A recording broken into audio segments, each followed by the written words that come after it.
Channel में आपका करता हूँ स्वागत और उम्मीद करता हूँ कि आप लोगों का काफी अच्छा मार्क्स।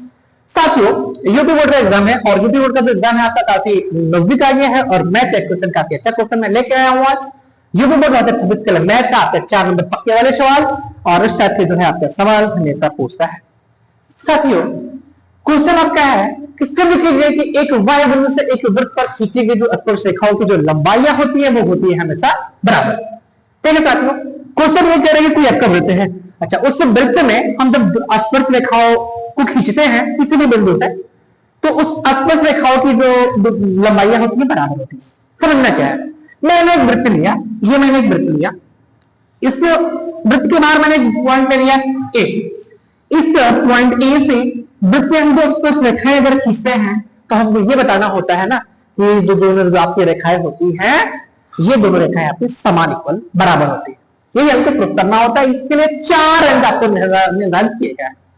साथियों, हम इसमें कुछ रचना करेंगे। सबसे पहले हम एक सर्कल का निर्माण करेंगे, एक वृत्त का निर्माण करेंगे और वृत्त का निर्माण करने के बाद साथियों हम एक बिंदु ए लेंगे और इस ए बिंदु से हम एक स्पर्श रेखा खींचेंगे जिसका नाम हो जाएगा एपी और एक्यू। ठीक है साथियों, उसके बाद हम क्या करेंगे, ये वृत्त की त्रिज्या हो जाएंगी और हमको एक चीज ध्यान रखना होगा कि जब भी जो वृत्त पर अगर कोई स्पर्श रेखा खींची जाती है और केंद्र से जो डाला गया लंब होता है वो समकोण बनाता है, वो 90 अंश का कोण बनाता है। ठीक है साथियों, तो आइए हम लिखेंगे रचना में हम लिखेंगे कि बिंदु ए से वृत्तकार वृत्त पर स्पर्श रेखा हमने एपी और एबी को खींचा है। ये रेखा और ये रेखा मैंने खींचा है। हमको सिद्ध क्या करना है, हमको सिद्ध करना है ए बराबर ए क्यू, ये डिस्टेंस बराबर होगा इस डिस्टेंस का। क्लियर है साथियों, तो आइए देखते हैं। अब देखोगे ना, हम इसको इससे बना लेंगे, ए को टू से बना लेंगे, हमको ये दो त्रिभुज बनेगा। हम लिखेंगे त्रिभुज एओपी व त्रिभुज एओक्यू में। साथियों, इस त्रिभुज और ये दोनों त्रिभुज में की बात करेंगे हम, ध्यान देना होगा। सबसे पहले हम क्या लिखेंगे कि AO ये इक्वल होगा AU के। क्यों भैया, क्योंकि जो ये है उभयनिष्ठ है, ये दोनों ट्रायंगल में क्या है उभयनिष्ठ है, बराबर, मतलब दोनों में कॉमन है, इसकी बात कर रहे हैं। ये कॉमन होने के बाद ना आगे हम लिखेंगे कि भुजा साइड OQ बराबर होगा OP के या OP बराबर होगा OQ के। क्यों होगा, क्योंकि ये जो है वृत्त की त्रिज्या है और हमको ध्यान रखना होगा वृत्त की जो त्रिज्या होती है ना वो बराबर होती है, वृत्त की त्रिज्याएं बराबर होती है।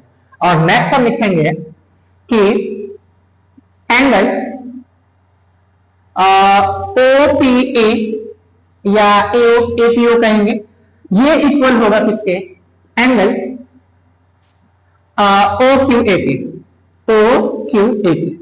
क्यों, क्योंकि ये होंगे समकोण, इसको हम कहेंगे क्या, समकोण। ये आपकी स्पर्श रेखा है और ये जीवा है, यानी कि जब स्पर्श रेखा ये सॉरी जीवा नहीं, ये त्रिज्या है, जब ये त्रिज्या यहाँ पे मिलती है तो ये 90 अंश का कोण बनाती है।